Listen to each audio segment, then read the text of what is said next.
Basi dinahan pa mo sa amo ang ukoy guys. Kaya wala na may gulay. Wala na ko ipakaon so mo nang ato na lang ibutang diri sa harden para magkaon na lang siya para sa magyapon na siya gulay or grass. Murag gyapon ng color green. Para nunid na pud siya ikuan. Nunid na pud siya grass cutter ang grass. So si Ukoy na lang bahala for today's video guys. Andang na pud. Ulaw na pud.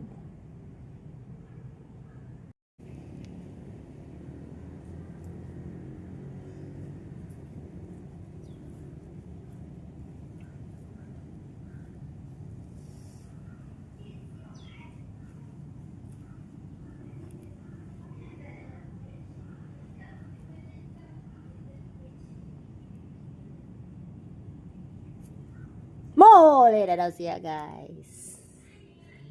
Anyong! Pero na kayo siya guys. So ako nagbantayan eh. Layas na daw siya. Anyong sarang he.